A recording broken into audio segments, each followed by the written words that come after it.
ഒരു divorce case കേട്ട് ഞെട്ടിയിരിക്കുകയാണ്. അഥവാ ആ സംഭവം കേട്ടപ്പോഴല്ല ഞെട്ടിയത്, മറിച്ച് ആ വിവാഹമോചനത്തിന്റെ കാരണം കേട്ടപ്പോഴാണ്.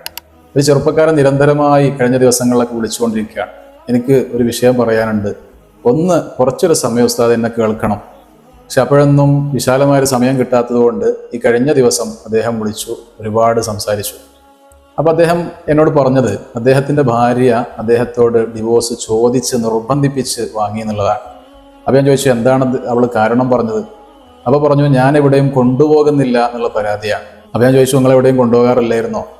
അപ്പൊ പറഞ്ഞു, ഞങ്ങൾ ഒരുപാട് ഒരുമിച്ച് യാത്ര ചെയ്തിട്ടുണ്ട്. മക്കള് ആകുന്നതിന് മുമ്പും മക്കളായതിനു ശേഷവും ഒക്കെ ഈ അടുത്തൊക്കെ ഒരുപാട് സ്ഥലത്ത് ഞങ്ങൾ പോയതാണ്. പിന്നെ ഞാൻ ജോലി തിരക്കുള്ള ആളാണ്, മക്കൾ പഠിക്കുകയാണ്. അപ്പൊ അതിനിടക്ക് സാഹചര്യം കിട്ടുമ്പോഴൊക്കെ ഞങ്ങൾ പോകാറുണ്ട്. ആ മുമ്പത്തെ പോലെയുള്ള യാത്രകളൊന്നും ഇപ്പല്ല എന്നുള്ളത് ശരിയാണ്. എന്നിട്ട് അദ്ദേഹം തന്നെ അതിന്റെ കൂടെ കൂട്ടിച്ചേർത്ത് പറയാണ്, ഇത് അങ്ങനെ എവിടെയും കൊണ്ടുപോകാത്തതുകൊണ്ടുള്ള പരാതിയോ അതല്ലെങ്കിൽ അങ്ങനെയുള്ളൊരു പ്രശ്നമൊന്നുമല്ല, മറിച്ച് അവള് റീൽസിന് അഡിക്റ്റ് ആയിരുന്നു. വ്ളോഗ്സ് റീൽസൊക്കെ എപ്പോഴും ഇങ്ങനെ കണ്ട്, ഇത്തരത്തിലുള്ള യാത്രകളുടെ വ്ളോഗ്സുകളൊക്കെ കണ്ട് അതിന് അഡിക്റ്റ് ആയി പോയതാണ്. അപ്പൊ അതിലുള്ളതുപോലുള്ളൊരു ജീവിതം എനിക്കും വേണം എന്ന് ആഗ്രഹിച്ചുകൊണ്ട് ഒരു നാട്ടിൽ തന്നെ ഒരു വർക്കൊക്കെ സെറ്റാക്കി അതിൽ നിന്ന് സ്വന്തമായി സാലറി ഒക്കെ കിട്ടാൻ തുടങ്ങിയപ്പോൾ ഇനി എൻ്റെ ആവശ്യമില്ല, ഞാനൊരു വിലങ്ങുതടിയായി നിൽക്കുകയാണ്, ഭർത്താവ് വേണ്ട എന്ന് അവൾ തന്നെ സ്വയം തീരുമാനിക്കുകയായിരുന്നു. അതിൻ്റെ അടിസ്ഥാനത്തിലാണ് ഈ കാര്യങ്ങളൊക്കെ നടന്നത് എന്ന് അദ്ദേഹം പറയാം. അതിൽ മക്കളുണ്ട്, മുതിർന്ന മക്കളൊക്കെ, സ്കൂളിൽ പോകുന്ന മുതിർന്ന മക്കളൊക്കെ ഉണ്ട് എന്നുള്ളതാണ് അദ്ദേഹം പറയുന്നത്. ഏതായിരുന്നാലും നമ്മുടെ കൂട്ടത്തിലുണ്ട് ഇത്തരത്തിൽ റീൽസൊക്കെ കണ്ട് അതാണ് റിയാലിറ്റി, എനിക്ക് അത്തരം സന്തോഷങ്ങളൊന്നും ഇല്ലല്ലോ എന്ന് വിഷമിച്ച് ജീവിതത്തിൽ സ്റ്റെക്കായി നിൽക്കുന്ന ആളുകളുണ്ട്. ഇതിനെ, ഈ ഒരു ടെൻഡൻസിയെ സൈക്കോളജിസ്റ്റുകൾ വിളിക്കുന്നത് ഫോമോ എന്നുള്ളതാണ്, അഥവാ ഫിയർ ഓഫ് മിസ്സിങ് ഔട്ട്. മറ്റുള്ളവരൊക്കെ ആനന്ദത്തിലാണ്, ആർഭാടത്തിലാണ്, എനിക്കതൊന്നുമില്ല എന്ന് ചിന്തിച്ച് ടെൻഷൻ അടിച്ചിരിക്കുകയാണ്. അപ്പോൾ നമ്മൾ മനസ്സിലാക്കേണ്ടത്, ഈ റീലുകളും വ്ളോഗ്സുകളൊക്കെ അവരുടെ ജീവിതത്തിലെ സന്തോഷ നിമിഷങ്ങൾ മാത്രം അവർ ഔട്ട് ചെയ്യുന്നതാണ്. അവർക്കും നമ്മളെപ്പോലെ അതല്ലെങ്കിൽ നമ്മളെക്കാൾ വിഷമങ്ങൾ അവർക്കും ഉണ്ട്. അതല്ലെങ്കിൽ ഒരു പരിധിവരെ അതൊക്കെ അഭിനയങ്ങളാണ്. പല ഗ്യാങ് ഹൗസുകളും അതുപോലെ തന്നെ കപ്പിൾ വ്ളോഗൊക്കെ ചെയ്യുന്ന ആളുകളൊക്കെ പിന്നെ ഇത്തരത്തിൽ വേർപിരിഞ്ഞ് അവരുടെ ബന്ധം പിരിഞ്ഞ് അവർ പരസ്പരം അങ്ങോട്ടും ഇങ്ങോട്ടും പോരടിക്കുന്നത് പലപ്പോഴും സോഷ്യൽ മീഡിയയിൽ നമ്മൾ കണ്ടതാണ്. പക്ഷേ അവർ ഈ പോരടിക്കുന്നത് വരെ ഒരിക്കലും അവരുടെ ഓഡിയൻസ്, നിരന്തരം അവരെ കണ്ടുകൊണ്ടിരിക്കുന്ന അവരുടെ കാഴ്ചക്കാർ പോലും അറിയാത്ത പല സത്യങ്ങളും അവർ വിളിച്ചു പറയാണ്. എന്താണത്?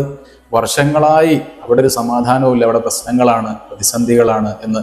അപ്പൊ ഈ വർഷങ്ങളായി വ്ളോഗ് കണ്ടുകൊണ്ടിരിക്കുന്ന ഈ ഓഡിയൻസ് ഒന്നും അത് അറിഞ്ഞിട്ടില്ല. അപ്പൊ ഇവര് തന്നെ, ഈ ഓഡിയൻസ് തന്നെ മനസ്സിലാക്കുകയാണ്, അപ്പൊ ഇത്ര കാലം നമ്മൾ കണ്ടതൊന്നും റിയാലിറ്റി അല്ല, അഭിനയങ്ങളായിരുന്നു എന്ന്. അപ്പൊ ഇതാണ് ഇതിൻ്റെയൊക്കെ ഒരു അവസ്ഥ എന്ന് പറയുന്നത്. അപ്പൊ ഇതിലൂടെ ഇതൊക്കെ കണ്ടുകൊണ്ട് ഇത്തരം പ്രവണതയിലേക്ക്, ഇത്തരം നിസ്സാരമായ വിഷയങ്ങൾക്ക് വേണ്ടി ഡിവോഴ്സും ബന്ധങ്ങൾ വഷളാക്കുന്നതൊക്കെ ചെയ്തു കൂട്ടിയാൽ നമ്മുടെ ജീവിതം തന്നെയാണ് നശിച്ചു പോകുന്നത് എന്ന് മനസ്സിലാക്കാനുള്ളൊരു കോമൺ സെൻസ് എങ്കിലും, ഒരു പക്വതയെങ്കിലും നമുക്ക് വേണം എന്നുള്ളതാണ്. ഡിവോഴ്സിലേക്ക് എത്തുന്ന എല്ലാവരെയും നമുക്ക് ആക്ഷേപിക്കാൻ കഴിയൂല. കാരണം മാന്യമായ ആവശ്യങ്ങൾക്ക് വേണ്ടി തന്നെ വിവാഹമോചനത്തിലെത്തി നിൽക്കുന്നവരുണ്ട്, അവരൊന്നും ആക്ഷേപിക്കാൻ ഒരിക്കലും സാധിക്കില്ല. പക്ഷെ ഇത്തരത്തിൽ നിസ്സാരമായ പ്രശ്നങ്ങൾക്ക് വേണ്ടി വിവാഹമോചനം ആവശ്യപ്പെടുക, അങ്ങനെ ഡിവോഴ്സിലേക്ക് എത്തുക. ഞാൻ ഈ ഒരു കേസിൽ ഞാൻ ചിന്തിക്കുന്നത് എന്താണെന്ന് വെച്ചാൽ, ഈ ദമ്പതികൾക്ക് മക്കളുണ്ട് എന്നുള്ളതാണ്. അതുപോലെ തന്നെ ആ മക്കൾ വളർന്നു വരികയാണ്, ഇവർക്കും പ്രായമാകും. ആ പ്രായമായി നിൽക്കുന്ന സമയത്ത് ഈ ഒരു ചെയ്തു പോയ അബദ്ധത്തെക്കുറിച്ച് ചിന്തിച്ചുകൊണ്ട് യാതൊരു കാര്യമില്ല എന്നുള്ളതാണ്. ഇപ്പോൾ തന്നെ ഓരോ സെക്കൻഡിലും നമ്മൾ ജീവിക്കുമ്പോൾ പക്വതയോടെയുള്ള തീരുമാനങ്ങൾ എടുത്തില്ലെങ്കിൽ പിന്നീട് ഖേദിക്കേണ്ടി വരും. അതുകൊണ്ട് ഈ ഒരു പുതിയ കാലത്ത്, റീൽസിന്റെയും വ്ളോഗ്സിന്റെയും ഒക്കെ കാലത്ത്, എന്താണ് റീലിന്റെയും വ്ളോഗിന്റെയൊക്കെ പിന്നിൽ നടക്കുന്നത് എന്നുകൂടെ നമ്മൾ മനസ്സിലാക്കുന്നത് നല്ലതാണ്. അല്ലെങ്കിൽ ഇത്തരത്തിലുള്ള ചതിയിലേക്ക്, അഥവാ കുടുംബബന്ധം തകരുന്നതടക്കം സാമൂഹ്യപരമായി തന്നെ നമ്മുടെ ജീവിതത്തിൽ വലിയ അപകടങ്ങൾ ഇത് സൃഷ്ടിക്കും എന്നത് വലിയ ഒരു യാഥാർത്ഥ്യമാണ്.